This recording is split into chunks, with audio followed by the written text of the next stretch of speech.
Hello साथियों, आज की क्लास में हम चर्चा करेंगे भारत के तटीय मैदानों की और समझेंगे कि यहाँ पर हमारे तटीय मैदान भारत के किस क्षेत्र में विस्तारित हैं। साथ ही साथ यहाँ से उठने वाले समस्त प्रश्नों को आप अपनी आगामी परीक्षाओं में सॉल्व कर पाएंगे। कल की क्लास में हमने पढ़ा था उत्तर के विशाल मैदान, जो आप हमारे यूट्यूब चैनल की आपकी लिस्ट में आके देख सकते हैं, और अगली क्लास हम करेंगे वो आपके भारत के पठारों पर रहेगी। क्लास स्टार्ट करते हैं। समुद्र तटीय मैदान, देखिए जैसे नाम है समुद्र तटीय, मतलब समुद्र के किनारे का जो मैदान होता है उसे समुद्र तटीय मैदान कहा जाता है। आप चैनल को अधिक से अधिक सब्सक्राइब करें और अभी इस वीडियो को लाइक एवं शेयर करना ना भूलें। मैं देवेंद्र कुमार आपकी सभी का फिर से एक बार स्वागत करता हूं, और इसी के साथ हम क्लास स्टार्ट करते हैं। देखिए टॉपिक हमारा है भारत का तटीय मैदान, तो कोस्टल प्लेन। देखिए कोस्टल प्लेन के बारे में हम आज जानकारी लेंगे। कोस्टल प्लेन क्या होता है, तटीय मैदान क्या होता है। समुद्र तटीय मैदान है तो भारत के दोनों साइड में, ये आप मैप देख पा रहे होंगे, जो मैप देख पा रहे हैं इसमें हम भारत का जो प्रायद्वीपीय भाग है उसको हमने लिया है। तो ये प्रायद्वीपीय भाग है जो हमारा त्रिकोणीय है ना, पेनिनसुला है। पेनिनसुला जो हमारा कैसा है, त्रिकोणीय है, तीन ओर से समुद्र से घिरा हुआ है। इस समुद्र के किनारे जो मैदान बना है उस मैदान को हम तटीय मैदान के नाम से जानते हैं। समुद्र कौन सा है, देखिए भारत का ये पूर्वी हिस्सा है, तो ये पूर्वी हिस्सा है, और ये भारत का पश्चिमी हिस्सा है। ठीक है, तो हम देखते हैं एक साइड में देखें भारत का पूर्वी है ना, एक साइड क्या है, पश्चिम है। जो पूर्वी हिस्सा है यहाँ पर हमारा जो समुद्र है उसको का एक भाग है, इसे हम बोलते हैं खाड़ी, है ना, बंगाल की खाड़ी स्थित है इधर। तो आपको एकदम से कंसेप्ट बनता चला जाएगा और आप कभी भूलेंगे नहीं कि तटीय मैदान कहाँ पर और कौन कौन से किधर आपके स्थित हैं, है ना। तो पश्चिम में देखिए क्या है, इधर हमारा अरब सागर है। तो दोनों तरफ हम देखें, एक तरफ आपका अरब सागर स्थित है और दूसरी तरफ बंगाल की खाड़ी स्थित है। ये दोनों जो आपकी एक तरफ सागर और एक तरफ खाड़ी है, ये दोनों के दोनों हिंद महासागर का हिस्सा हैं। वास्तव में ये किसका हिस्सा है, हिंद महासागर का भाग है। तो देखिए जो तटीय मैदान बनाया है वो वास्तव में हमारे महासागरीय इन धाराओं ने आके मिट्टी को यहाँ जमा के बनाया है। तो ये आप देख पा रहे हैं कहाँ से कहाँ तक है। देखिए ये जो हमारा तट है यहाँ पर गुजरात का, तो ये गुजरात का जो तट है यहाँ से लेकर और यहाँ हम देखें कन्याकुमारी, कन्याकुमारी तक के पश्चिम में विस्तारित है। तो ये यहाँ से लेकर और ये कन्याकुमारी तक पश्चिम में विस्तारित है। और देखिए बंगाल से लेकर ये आपका कन्याकुमारी तक पूरब में विस्तारित है। तो देखिए इनका नाम भी ऐसे ही पड़ जाता है हमारा, एक तरफ पश्चिम में बना है, दूसरी तरफ ये हमारा बंगाल की खाड़ी में पूरब में बना है। तो पूर्व में बनने की वजह से इसका नाम क्या पड़ेगा, इसे हम बोलते हैं पूर्वी तटीय मैदान। ये कहलाएगा पूर्व तटीय, पूर्व तटीय मैदान कहलाएगा। और इधर जो पश्चिम में बना है इसको हम पश्चिम तटीय मैदान के नाम से जानेंगे। ठीक है, तो दो मैदान हमारे पास है, दो प्रकार के मैदान हैं, एक पश्चिम में है और एक पूरब में है। पूरब में बंगाली खाड़ी में से पूर्वी तटीय मैदान कहते हैं, और इधर हमारा जो पश्चिम में स्थित है, अरब सागर में स्थित है, इसे हम पश्चिम तटीय मैदान के नाम से जानते हैं। इसलिए मैं आपको तब ले चलता हूँ इसको, थोड़ा इसकी थ्योरी देख लेते हैं, है ना। भारत का तटीय मैदान अभी आपने देखा कहाँ कहाँ तक विस्तारित है। हम फिर उस मैप पर लौट कर आएंगे और हम देखेंगे उसका विस्तार आपका कहाँ से कहाँ तक है। किसे कोंकण, किसे आपका मालाबार और किसे कोरोमंडल तट के नाम से जानते हैं, उनकी विशेषताएं क्या है वो सब देखेंगे। तो नाम हम देख रहे हैं क्या है, भारत का तटीय मैदान इसे हम कहते हैं। अब इस मैदान की अवस्थिति देखिए, नाम आपने देख लिया, अवस्थिति क्या है, अवस्थिति जो है इसकी, एक तो है आपकी पूर्व में, एक है पूर्व में है, और पूर्व में क्या कहलाता है, ये पूर्व हम इसे बोलते हैं पूर्व तटीय मैदान के नाम से इसको जानते हैं, पूर्व तटीय मैदान के नाम से इसको जानते हैं।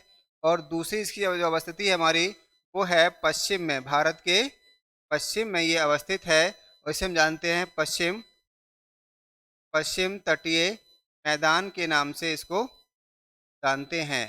तो western coastal plain, western coastal plain और ईस्टर्न कोस्टल कोस्टल प्लेन्स के नाम से इसको हम जानते हैं। तो अवस्थिति देखिए यहाँ पर हमारी, और अवस्थिति हम देखें तो कहाँ से कहाँ तक है ये देखिए पश्चिम पश्चिम में कच्छ से लेकर, कहाँ से, कच्छ से कन्याकुमारी,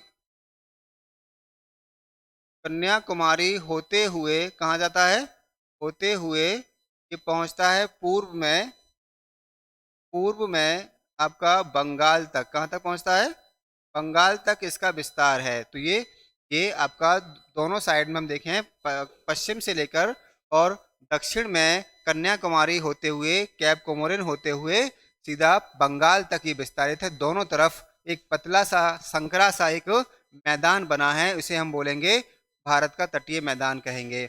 अब देखिए बात यह है कि इसका निर्माण किसने किया है। देखिए निर्माण क्या हुआ, निर्माण नंबर एक, इसका जो निर्माण किया है वो किया है सागरीय निर्माण जो हुआ है इसका, वो देखिए सागरीय तरंगों द्वारा हुआ है। सागरीय सागरीय तरंग सागरीय तरंगों द्वारा लाए गए अवसाद अवसाद के निक्षेपण से हुआ है। तो देखिए निक्षेपण मतलब हुआ यह है कि दोनों साइड में था, जब ये चित्र बन रहा था तो दोनों साइड से सागर की तरंगें यहाँ पर लाके बहुत सारा जो अवसाद बिछा रही थी, धीरे धीरे वही क्या हुआ है, प्लेन के रूप में जमा हो गया। और वो मिट्टी जो आपकी जमा हुई है उसको हम क्या बोलते हैं, समुद्र तटीय मैदान। मैदान आप जानते हैं, मैंने पिछली क्लास में बताया था आपको, मैदान वो क्षेत्र होता है जो हॉरिजॉन्टली क्षैतिज रूप से फैला होता है और समतल होता है, ऊंचाई उसकी कम होती है, उसे हम क्या बोलते हैं, मैदान कहते हैं। दूसरा कारण देखिए इसका इसका दूसरा कारण क्या है, प्रायद्वीपीय जो नदियां यहाँ बहती हैं, प्रायद्वीपीय नदियों द्वारा लाए गए निक्षेप, है ना, लाए गए अवसादों से ये बना है। तो दो कारण देखिए इसके बनने के ये हैं। ये मैदान एक तो सागर द्वारा, तरंगों द्वारा जो अंदर से मिट्टी और बाकी जो जलोढ़ अवसाद लाके ये बिछाए गए उससे बना है। दूसरा इसका जो समतलीकरण जो किया है, बनाने का काम किया है, ऊपर से मिट्टी बिछाई है, जलोढ़ मिट्टी वो बिछाई है, यहाँ पर बहने वाली नदियों ने बिछाई है। यहाँ कई सारी महत्वपूर्ण नदियाँ बहती हैं, उन नदियों ने इसको सपाट करके उपजाऊ मैदान का निर्माण यहाँ पर किया है, पूरब की ओर खासकर किया गया है। तो ये तो देखिए निर्माण की हमने बात की, निर्माण इस तरह से हुआ है इसका ना। अब देखिए ये जो है इसका निर्माण हो गया हमारा, अवस्थिति हो गई। विस्तार की हम बात करें तो विस्तार हमने अभी पीछे ऊपर बताया था कहाँ से कहाँ तक है इसका विस्तार। तो ये है कि देखिए ये जो मैदान है हमारा वो दो तरफ है। देखिए तटीय मैदान को हम दो रूपों में जान रहे हैं, का नामकरण और सुन लें। तटीय मैदान एक तो कहाँ पर है, ये पूरब में है और एक पश्चिम में है। पश्चिम तटीय जो मैदान है हमारा, पश्चिम तटीय मैदान, और दूसरा कौन सा है, दूसरा हमारा है पूर्व तटीय मैदान, है ना, पूर्व तटीय मैदान है। अब इसमें कौन कौन से मैदान इसमें शामिल हैं, इसको नामकरण भी किया गया है इसका। देखिए ये जो मैदान है, पश्चिम तटीय मैदान है हमारा, ये इस तरह से आपका जो मैप आप देख पा रहे होंगे, इस मैप में हम देखें तो यहाँ पर कच्छ की खाड़ी से इस तरीके से ये मैदान का विस्तार यहाँ हमें प्राप्त होता है। और इधर हम देखें तो देखिए ये आपका इस तरह से ये जो मैदान है आपका, इधर पूरब कहलाएगा और इधर ये हमारा कहलाएगा पश्चिम कहलाएगा। ये तटीय मैदान है। अब पहले देखते हैं पश्चिम वाला। पश्चिम का जो मैदान है हमारा, कच्छ से लेकर और यहाँ हमारा पड़ता है दमन। कौन सा एरिया है, दमन क्षेत्र है। पश्चिम तटीय मैदान नंबर एक में आता है हमारा, देखिए काठियावाड़ मैदान बोलते हैं यहाँ पर। कौन सा मैदान है, ध्यान करिए, काठियावाड़। तो आपके पीछे मूवी आई थी काठियावाड़, गंगूबाई काठियावाड़। कि काठियावाड़ क्षेत्र की पर एक महिला प्रधान, नायिका प्रधान एक फिल्म है जो काठियावाड़ क्षेत्र से। काठियावाड़ कहाँ पड़ता है, गुजरात में पड़ता है। तो काठियावाड़ क्षेत्र कहाँ का है, गुजरात का क्षेत्र है काठियावाड़। और इस पूरे क्षेत्र को क्या बोलते हैं हम, काठियावाड़ का मैदान के नाम से जानते हैं। तो इसे हम बोलते हैं काठियावाड़ का मैदान। कहाँ पड़ता है? गुजरात में पड़ता है। तो गुजरात का जो तट है उसे हम बोलते हैं काठियावाड़ का तट बोलते हैं। कहाँ पड़ता है? ये देखिए, ये आता है कच्छ से लेकर और दमन तक। कच्छ से लेकर दमन तक का जो क्षेत्र है हमारा, इसे हम काठियावाड़ के नाम से जानते हैं, काठियावाड़ के मैदान, या इसे आप गुजरात तट भी कह सकते हैं। तो ये तट हमारा यहाँ पर है। अ, जलोढ़ मिट्टी से संपन्न ये क्षेत्र है। अब देखिए अगला जो मैदान है हमारा, वो कहलाता है, अगला मैदान कहलाता है यहाँ पर आपका कोंकण तट। कोंकण तट कहलाता है। कोंकण कोंकण तट। कोंकण तट जो है, ये आपका फैला हुआ है। बेसिकली देखिए, ये फैला हुआ है दमन से लेकर और ये जाता है आपका गोवा तक। तो दमन से लेके गोवा तक का जो क्षेत्र है हमारा, इसे हम कोंकण तट कहते हैं। और ये आपका महाराष्ट्र का तट है। कहाँ तक फैला हुआ है? महाराष्ट्र प्लस गोवा। गोवा और महाराष्ट्र का जो तट है, ये हमारा कहलाता है कोंकण तट कहलाता है। इन तटों के किनारे आपके कम छिछले गहरे तट बन गए हैं, जिनको कहा जाता है पुलिन, बीच कहते हैं। और आप यहाँ पर जब यात्री जाते हैं, शहर आपके टूरिस्ट पहुँचते हैं, तो वहाँ पर वो स्नान करना और पानी में उतरना पसंद करते हैं। तो बीच पर ही जाके व्यक्ति को नहाना चाहिए और समुद्र में उतरना चाहिए। बाकी जगह पर सागर की गहराई असमतल होती है, अनियमित होती है, तो दुर्घटना होने का चांस ज़्यादा बढ़ जाता है। कोंकण तट देखिए कहाँ पर है। कोंकण तट हमारा महाराष्ट्र का जो तट है, कोंकण तट कहलाता है। तो यहाँ हम देखें, यहाँ से लेकर और ये आपका गोवा तक का तट कहलाएगा हमारा कोंकण तट कहलाएगा। ठीक। अब देखिए अगला तीसरा जो तट हमारा इसमें आता है, तीसरा तट जो हमारा इसमें आता है, वो आता है, कहलाता है कन्नड़ तट। कन्नड़ तट कहलाता है। आपने देखा हो कन्नड़ भाषा कहाँ की है? कन्नड़ तट कहाँ का है हमारा? कर्नाटक में इसको बोलते हैं कन्नड़। और ये जो तट है हमारा शुरू होता है कहाँ से? गोवा से। कहाँ से आता है? गोवा टू मंगलौर। गोवा टू मंगलौर तक का जो तट है हमारा, उसे कन्नड़ तट के नाम से जानते हैं। बेसिकली ये कर्नाटक का तट है। कहाँ पर है? नोट कर लें आप इसे, कहाँ पर है ये? कर्नाटक के तट को हम कन्नड़ तट के नाम से जानते हैं। इसको आप जो है यहाँ, इसे हम कहेंगे ये कन्नड़ तट कहलाएगा।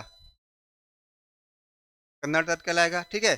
अब देखिए तीसरा जो तट हमारा है, वो है मालाबार। बहुत ही इंपॉर्टेंट तट है, बहुत ज़्यादा एग्जाम में आता है। मालाबार तट, मालाबार तट कहलाता है। ये कहाँ से आता है आपका? मंगलौर टू मंगलौर टू कन्याकुमारी तक का जो तट है हमारा, केप कमोरन तक का जो तट है, इसको हम मालाबार तट कहते हैं। बेसिकली कहाँ पड़ता है ये केरल का तट है, ठीक है। ये केरल का तट है। अब नीचे जो हमारा तट कहलाएगा, ये वाला हिस्सा, तो हम बोलेंगे मालाबार। तो बहुत अधिक पूछा जाता है, बताओ मालाबार तट इसे कहते हैं, तो केरल के तट को मालाबार तट कहते हैं। एक और बात यहाँ समझ लें, इन दोनों को अगर हम मिला के भी मालाबार तट कहा जाता है। तो आजकल कन्नड़ तट अलग रूप में पढ़ा जा रहा है, लेकिन हम तो इसे अब तक जो हमसे पढ़ते आए हैं बचपन से, वो इसे पूरे को मालाबार तट पढ़ते आए हैं। कन्नड़ और मालाबार, कन्नड़ यानी कर्नाटक और केरल का जो पूरा तट है, इसी को मालाबार तट के नाम से भी जाना जाता है। तो अगर आपको कन्नड़ तट ना मिले तो कोई दिक्कत नहीं है, इसे पूरे को मालाबार तट के नाम से जानते आए हैं। और अब इसे थोड़ा सा इसका स्पेसिफिकेशन किया गया है, कर्नाटक तट को कन्नड़ तट के नाम से जाना जाने लगा है। तो ये चार हमारे समुद्र तटीय जो मैदान है, इनको विभाजित किया गया है पश्चिम में। तो पश्चिम तटीय मैदान को इस तरह से आप नोट करेंगे। क्वेश्चन क्या आएगा? बोले काठियावाड़ तट किस राज्य में है? ठीक है, आप बुलाएंगे गुजरात में है। कहाँ पर है? गुजरात में है। क्वेश्चन आएगा कोंकण तट कहाँ पर है? तो लगाएंगे महाराष्ट्र और गोवा में कोंकण तट है। कन्नड़ तट कहाँ पर है? कन्नड़ तट हमारा कर्नाटक में है। और मालाबार तट जो है वो कहाँ पर है? केरल में है। ये इस तरह से चार तट हमारे इस साइड में है। दूसरी साइड में हमारे तट देखिए, पूर्वी मैदान तट हमारे इधर है बंगाल की खाड़ी में। कहाँ पर है ये हमारे मिलेंगे बंगाल की खाड़ी में, आपको ये तट स्थित हैं। सबसे इधर देखें, दक्षिण से हम स्टार्ट करें तो, जब ऊपर से स्टार्ट करते हैं देखिए, तो आता है हमारा उत्कल तट आता है। उत्कल उत्कल तट बोलते हैं इसको। उत्कल तट है, उत्कल तट, उत्कल तट कहलाता है। उत्कल तट तट जो है आपका, ये उड़ीसा उड़ीसा से लेकर और बंगाल तक का जो तट है इसे हम उत्कल तट कहते हैं। बेसिकली ये आता है आपका, ये शुरू होता है महानदी के मुहाने से, महानदी के मुहाने से लेकर बंगाल तक के तट को आप कहते हैं उत्कल तट। उड़ीसा का पुराना नाम उत्कल प्रदेश है। उड़ीसा का पुराना नाम उत्कल प्रदेश के नाम से इसको जाना जाता है। तो ये तट उत्कल प्रदेश कहलाता है। ये आप देखिए मैप में हम देखें तो यहाँ से लेकर और यहाँ तक का तट हमारा क्या कहलाएगा, उत्कल कहलाएगा। ठीक है, उत्कल तट कहलाएगा। तो देखिए यहाँ से हम देखें और ये आपका तट कहलाता है आंध्रा तट। मध्य में कहलाएगा आंध्रा तट कहलाएगा। और आंध्रा से लेकर कन्याकुमारी तक का तट है हमारा, क्या है हमारी, कन्याकुमारी तक का तट है। इसे हम बोलते हैं कोरोमंडल, तो बोलते हैं कोरोमंडल तट कहते हैं। तो ये तीन तट इधर हैं हमारे। कहाँ पर हैं तीन तट, पूरब में उत्कल तट, आंध्रा तट और कोरोमंडल तट कहलाता है। और देखिए एक बात और समझ लें इसमें, एक बात और समझ लें, ये जो दोनों तट हमारे यहाँ तक हैं इसको दोनों को मिला के हम उत्तरी सरकार तट के नाम से भी जानते हैं। तो यहाँ पर ऊपर का जो तट है कोरोमंडल के बाद, इसको उत्तरी सरकार तट भी कहते हैं। तो आपसे अगर पूछे कि उत्तरी सरकार तट किस ओर है, तो उत्तरी सरकार तट पूरब की ओर है। और कहाँ पर है, आंध्रा से लेकर और सीधा आपके बंगाल तक का तट कहलाता है उत्तरी सरकार तट कहलाता है। ये आपके इधर के तट रहे। इधर देख लें हम, अगर आप अगर लेना चाहें इसका स्क्रीनशॉट तो आप इसका स्क्रीनशॉट ले लें। हाँ ठीक है। अब वो इधर आइए, ये वाला जो हमारा उत्कल तट की हम बात कर रहे थे अभी,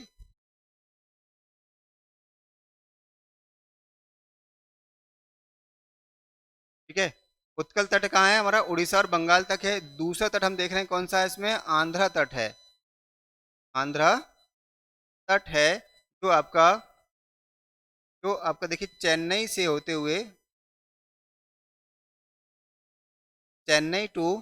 चेन्नई टू और आपका गोदावरी, यानी आपका महानदी तक है। गोदावरी नहीं, महानदी के मुहाने तक जो तट है उसे हम बोलते हैं आंध्र तट कहते हैं। और तीसरा तट हमारा कहलाता है, बहुत इंपॉर्टेंट है, इसे हम बोलते हैं कोरोमंडल। कोरोमंडल तट कहलाता है। ये हमारा तमिलनाडु का तट कहलाता है। तमिलनाडु का जो तट है हमारा कहलाता है कोरोमंडल तट कहलाता है। अब देखिए यहाँ से उठने वाले क्वेश्चंस अब एक बार रिवाइज कर लें, सुन लें। कोरोमंडल तट किस ओर स्थित है भारत के, पूरब पश्चिम उत्तर दक्षिण, तो ये पूरब में स्थित है। इस राज्य के तट को कोरोमंडल तट कहते हैं, तमिलनाडु के तट को कोरोमंडल तट कहते हैं। ठीक है। इस तट को आंध्र तट कहते हैं। आंध्र प्रदेश का जो तट है उसे हम आंध्र तट कहते हैं। उत्तरी सरकार तट किधर है, पूरब में है, बंगाल की खाड़ी में है। उत्कल तट किधर है, पूरब में है, बंगाल की खाड़ी में है। सबसे पूरब का जो हमारा तट है वो कौन सा है, उत्कल तट है। उड़ीसा के तट को क्या बोलते हैं, उत्कल तट कहते हैं। तो इस तरह से क्वेश्चन हमारे आते हैं। मालाबार किधर है, तो मालाबार पश्चिम की ओर है। कौन से सागर में है, तो अरब सागर में है। कोंकण तट किधर है, पश्चिम में है, किस सागर में है, तो अरब सागर में है। ऐसे बहुत सारे क्वेश्चन हमारे यहाँ से इस तरह से आते हैं। तो ये आपको पूरी समझ में आ गया होगा। अब हम इस तटों की विशेषताओं के बारे में आपको बताते हैं और फिर मैं आपको मैप में फिर से आपको प्रदर्शन करके दिखा देंगे कि कहाँ पर है ये। देखिए तटीय मैदान की विशेषताओं की हम बात करें तो इसकी विशेषताएं क्या रही हैं, है ना। अब आपसे अगर इसका थ्योरेटिकल क्वेश्चन पूछता है तो वो क्या आएगा, विशेषताएं देखिए। जो हमारा पश्चिम तटीय मैदान है, पश्चिम तटीय मैदान है उसके बारे में देखें। ये कच्छ से लेकर और कन्याकुमारी तक इसको विस्तारित है। कच्छ कहाँ पड़ता है, गुजरात में, तो कच्छ पड़ता है गुजरात में और कन्याकुमारी पड़ती है तमिलनाडु में। तो कच्छ से लेके और कन्याकुमारी तमिलनाडु तक ये विस्तारित है। इसकी कुल लंबाई 1700 किलोमीटर मापी गई है। तो ये 1700 किलोमीटर लंबा एक विस्तारित हमारा क्या है, तटीय मैदान है। औसत चौड़ाई देखिए 50 किलोमीटर है। तो इसकी औसत चौड़ाई कम है, इसकी औसत चौड़ाई कम है। औसत चौड़ाई कम होने का कारण क्या है, औसत चौड़ाई कम होने का कारण ये है कि यहाँ पर हमारा स्थित है, इस साइड में है आपका पश्चिमी घाट। तो पश्चिमी घाट ज़्यादा निकट यहाँ पर है और जबकि पूर्वी घाट आपका इस तरह से दूर है। पश्चिमी घाट ज़्यादा निकट होने से यहाँ तट को बनने के लिए लंबा रास्ता नहीं मिला है, तो चौड़ाई कम है। एक बहुत ही महत्वपूर्ण क्वेश्चन हमारा ये भी आता है, बताओ दोनों तट में से किसकी चौड़ाई कम है? तो ये कैसा तट है? चौड़ाई कम है, संकरा है। कैसा है? संकरा तट है ये, ठीक है, ये संकरा तट है। अगली बात देखिए, यहाँ वर्षा की मात्रा हम देखें तो यहाँ वर्षा की मात्रा 200 सेंटीमीटर वार्षिक होती है। क्यों? क्योंकि ये समुद्र के किनारे है, ऊंची पहाड़ियां हैं। एक तो वर्ष भर समुद्र से उठने वाली आपकी नम हवाओं की वजह से वर्षा हो जाती है। जब दूसरी बात यह है कि यहाँ से मानसून की स्टार्टिंग होती है, बर्स्टिंग ऑफ मानसून यहीं से होता है। वर्षा, मानसून की वर्षा जब यहाँ से स्टार्ट होती है तो 6 महीने यहाँ ज़्यादा वर्षा प्राप्त होती है, इसलिए ये 200 सेंटीमीटर वार्षिक वर्षा प्राप्त कर लेता है। ये ठीक ठाक ज़्यादा वर्षा है। इसी वजह से क्या होता है, यहाँ पर सदाबहार वनस्पतियाँ पाई जाती हैं। इसी वजह से क्या है, सदाबहार वन पाए जाते हैं।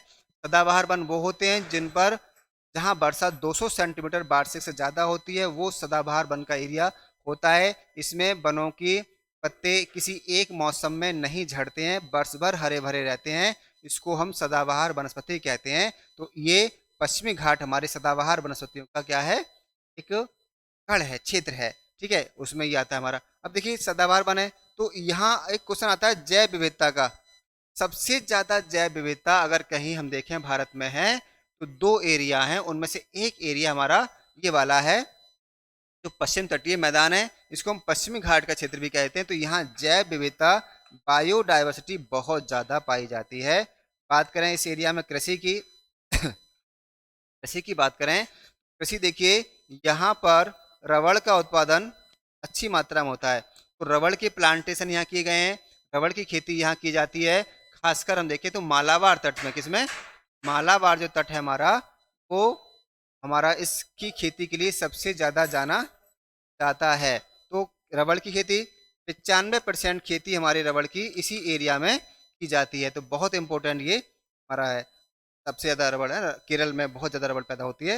नारियल की खेती देखिए, पूरे तटीय इलाके में नारियल खेती तो होती ही होती है। केरल इसके लिए आदर्श है, कर्नाटक है ना, महाराष्ट्र तक नारियल की खेती होती है। मसाले के लिए देखिए, मसाले के लिए बड़ा बहुत ही महत्वपूर्ण, बहुत ज़्यादा इंपॉर्टेंट क्षेत्र है।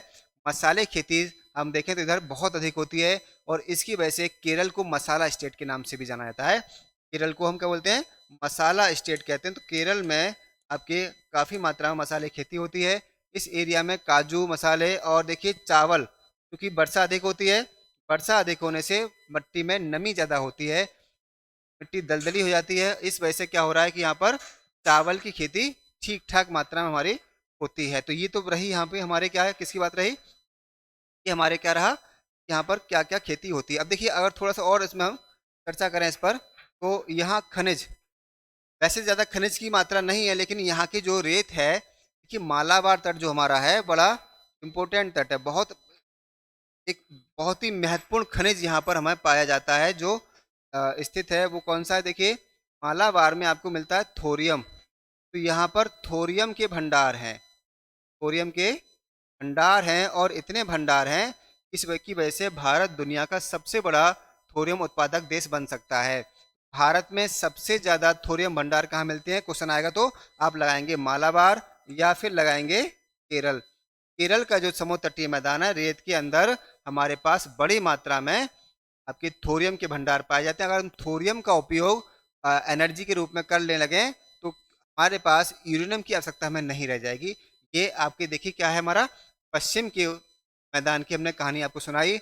इसके अलावा हम देखें पश्चिम के मैदान में आपको बहुत सारी जैव विविधता और बहुत कुछ मिल जाएगा। खनिज की बात करें तो पश्चिम तट में आपको बॉम्बे हाई एक तेल उत्पादक क्षेत्र है जो समुद्र में है। तो बॉम्बे हाई कैसा है, पेट्रोलियम उत्पादक क्षेत्र है, जो आपका मुंबई से 80 किलोमीटर पश्चिम में समुद्र के अंदर स्थित है, जहाँ से तेल का उत्पादन किया जाता है।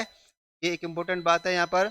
इसके अलावा कई सारी हमारी झील है, जैसे आपकी केरल में वेमनाद, केरल में हम देखें, केरल में यहाँ पर हमारी वेमनाद झील पाई जाती है, या और बहुत सारे पुलिन हैं। तो ये सब यहाँ पर इम्पोर्टेंट है ही है। साथ ही साथ बहुत सारे हमारे यहाँ पर क्या बने हैं, आपके समुद्र तटीय मैदान के साथ साथ यहाँ पर हम देखें बहुत सारे आपकी बंदरगाह है जहाँ से हमारी बिजनेस किया जाता है। अब आइए पूर्वी तट के ऊपर आए तो पूर्वी तट विशेषता क्या है जरा देख लीजिए। पूर्वी तट कहाँ है? पूरब की ओर है, बंगाल की खाड़ी में है। और मैंने बताया था आपको कि कोरोमंडल, उत्कल सरकार और आंध्र तट यहाँ पर स्थित हैं। ये बंगाल से लेकर कन्याकुमारी तमिलनाडु तक स्थित एक हमारा विस्तारित मैदान है। इसको बनाने में सबसे बड़ा योगदान यहाँ पर बहने वाली नदियों का है। जो नदियाँ यहाँ बहती हैं, नदियाँ इधर से है ना आके यहाँ बहती हैं, नदियों ने इसको ज़्यादा विस्तार दिया है। तो लंबाई कम है, 1400 किलोमीटर की लंबाई ये हुए ये मैदान है। 1400 किलोमीटर की लंबाई लिए हुए मैदान है। चौड़ाई देखिए, औसत चौड़ाई इसकी 100 से 150 है। वहाँ हम देख रहे थे 50 किलोमीटर चौड़ा ये मैदान था, पश्चिम का संकरा मैदान था, उससे ये दूना और तिगुना आपका चौड़ाई लिए हुए मैदान है। इसकी चौड़ाई अधिक है। इसका कारण आपसे पूछेगा। तो देखिए यहाँ पर नदियाँ बहती हैं, इसका विस्तार कैसे हुआ? नदियों द्वारा विस्तारित है। ये नदियों द्वारा विस्तारित है। तो यहाँ बहने वाली महानदी गोदावरी, कृष्णा, कावेरी नदियों ने आके यहाँ के पूर्वी घाट को काट के समतल करके यहाँ पर मिट्टी का विस्तार कर दिया है। और इस वजह से ये मैदान हमारा क्या बन गया है? ज्यादा चौड़ा बन गया है। अगली जो विशेषता देखिए, यहाँ पर वर्षा की मात्रा देखिए 90 से 100 होती है। वर्षा थोड़ा कम होती है यहाँ पर। ये एरिया आपका जो है पश्चिमी घाट के मुकाबले कम वर्षा प्राप्त करता है, कि वहाँ पश्चिमी घाट था जिस वजह से पश्चिम के मैदान में अधिक वर्षा हो रही थी। लेकिन जब तक यहाँ मानसून पहुँचता है, वर्षा की नमी की मात्रा कम हो जाती है। तो कम होती है, इस वजह से क्या है यहाँ पर? इस वजह से यहाँ पर हम देखें, यहाँ वर्षा जो होती है ज़्यादातर वो किससे होती है? लौटते हुए मानसून से होती है। तो लौटते हुए मानसून से यहाँ वर्षा होती है। उत्तर पूर्वी मानसून आप नोट कर लें, उत्तर पूर्वी मानसून के द्वारा इस एरिया को ज़्यादा वर्षा प्राप्त होती है। जब मानसून इधर से लौट के आ रहा होता है तो ज़्यादा वर्षा होती है। और कहाँ होती है? सर्दियों में अधिक वर्षा होती है। अब देखिए, हम सर्दियाँ हमारी चल रही है, नवंबर दिसंबर चल रहा है। अब आपको आंध्र प्रदेश में, तेलंगाना में, कर्नाटक, तेलंगाना में और तमिलनाडु में बाढ़ आने की सूचनाएं मिलनी शुरू हो जाएंगी। यहाँ बाढ़ शुरू हो जाएगी। कारण क्या है? लौटते हुआ मानसून यहाँ वर्षा कराएगा। ठीक है, दिसंबर के महीने में यहाँ ज़्यादा वर्षा होती है, आप ध्यान रखेंगे। अब मानसून वर्षा होती है, इससे क्या होता है कि यहाँ पर मानसूनी और पर्णपाती वनस्पति पाई जाती हैं। तो मानसूनी और पर्णपाती वनस्पतियां यहाँ पर पाई जाती हैं, जो वर्ष के गर्मी शुरू होते ही अपने पत्तों को गिरा देती हैं। जैव विविधता कम आएगी, वर्षा पर डिपेंड करता है। जैव विविधता की मात्रा, बायोडायवर्सिटी यहाँ पर कम पाई जाएगी। ठीक है ना। और देखिए कृषि का क्या हाल रहेगा। तो यहाँ पर वर्षा ठीक है, ज़्यादा उतनी कम नहीं होती है, लेकिन चावल की खेती के लिए ठीक ठाक वर्षा यहाँ होती है। और उसके लिए यहाँ पर हमारे लेटेराइट प्रकार की और आपकी लाल मिट्टी प्रकार की मिट्टी पाई जाती है, जिसमें चावल की खेती ठीक ठाक होती है। ताड़ की खेती यहाँ खूब होती है। तंबाकू देखिए, आंध्र प्रदेश हमारा इस एरिया में तंबाकू का सबसे बड़ा उत्पादक है। तो आंध्र प्रदेश में तंबाकू की खेती ज़्यादा मात्रा में होती है। नारियल पूरे तटीय इलाके में होता ही होता है। केले की खेती यहाँ पर भी खूब होती है। केला यहाँ का सबसे पसंदीदा हमारा वृक्ष भी है, फल भी है। केले का जो है बहुत तरीके से ये उपयोग करते हैं। अगर हम खनिज की बात करें तो यहाँ पर देखिए केजी बेसिन, केजी बेसिन यहाँ का बड़ा प्रसिद्ध बेसिन है। इस बेसिन में देखिए पेट्रोलियम, यहाँ पर पेट्रोलियम गैस का उत्पादन अधिक मात्रा में होता है। तो केजी में कहते हैं कृष्णा गोदावरी बेसिन। कृष्णा और गोदावरी के बीच का जो बेसिन है, ये आपकी नेचुरल गैस के लिए, नेचुरल गैस के उत्पादन के लिए जाना जाता है। प्राकृतिक गैस यहाँ खूब निकलती है।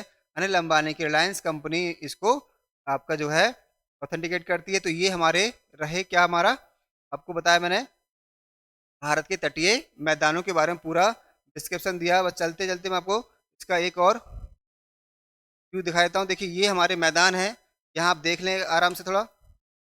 ये जो आपका मैंने बताया कि यहाँ से लेकर और ये वाला जो एरिया है हमारा, ये कहलाता है आपका दमन। तो दमन से लेकर यहाँ तक का कहलाएगा काठियावाड़। और दमन से लेके आपका ये एरिया देखिए यहाँ कहलाता है गोवा। कंकड़, कोंकण कह देते हैं। गोवा से लेकर और ये हमारा मंगलौर तक का तट जो है, मैंने आपको उस दिन बताया था मंगलौर, इसको हम बोलेंगे कन्नड़ तट कहेंगे। और ये यहाँ तक कहलाएगा हमारा, कन्याकुमारी तक कहलाएगा, कन्याकुमारी तक कहलाएगा हमारा ये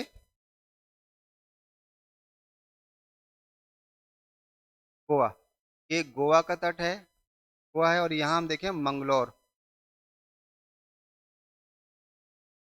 मंगलोर, ये मालाबार है। तो मैंने बताया था कि देखिए होता क्या है, कन्नड़ को और मालाबार को मिला के हम पहले मालाबार ही पढ़ते थे, आजकल कन्नड़ पढ़ा जा रहा है। ये वाला एरिया हम देखें तो यहाँ पर थोरियम के भंडार काफ़ी मात्रा में पाए जाते हैं। और ये हमारा कहलाता है कन्याकुमारी से लेके चेन्नई तक का जो एरिया है, को हम बोलते हैं कोरोमंडल तट कहते हैं। यहाँ पर आपका चेन्नई का प्राकृतिक तट आपका बंदरगाह है।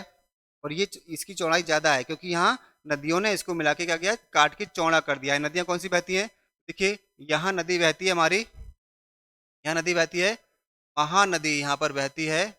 और देखिए यहाँ नदी आ रही है आपकी गोदावरी आ रही है। और इधर नदी बह रही है हमारी कृष्णा नदी बहती है, कृष्णा नदी बह रही है। और यहाँ नदी बह रही है हमारी कावेरी नदी बह रही है। तो इन नदियों ने इसको चौड़ा किया है। बेसिकली ये वाला जो बेसिन है इसे हम बोलते हैं केजी बेसिन, जो प्राकृतिक गैस के लिए उत्पादन के लिए जाना जाता है। और इधर से नदियाँ हमारी ये नर्मदा आई, इधर आपका तापी बहती है, और ये आपकी बहती है माही नदी बहती है। इधर की इंपॉर्टेंट नदियां हैं। एक बात और चलते चलते, इधर इन नदियों ने बनाए हैं ज्वार नदमुख, ज्वार नदमुख, नदमुख बनाए हैं। और यहाँ की नदियाँ बनाती हैं डेल्टा, इधर नदियाँ देखिए डेल्टा बनाती है। तो ये नदी जब यहाँ आती है तो कई शाखाओं में बंट जाती है, और इस तरह से यहाँ डेल्टा का निर्माण ये नदियाँ करती हैं। ये आपका रहा भारत का तटीय मैदान का पूरा डिस्क्रिप्शन आपने समझ लिया है। अब आपके कोई क्वेश्चन यहाँ से छूट कर जाने वाले नहीं है। एक बार अगर आपको समझ में नहीं आया तो वीडियो दोबारा देखें, रिमाइंड कर देखें, वो थोड़ा अच्छा लगेगा और पूरा कंसेप्ट बन जाएगा। ठीक है, और अब तक आप हमारे साथ बने रहे, बहुत बहुत धन्यवाद।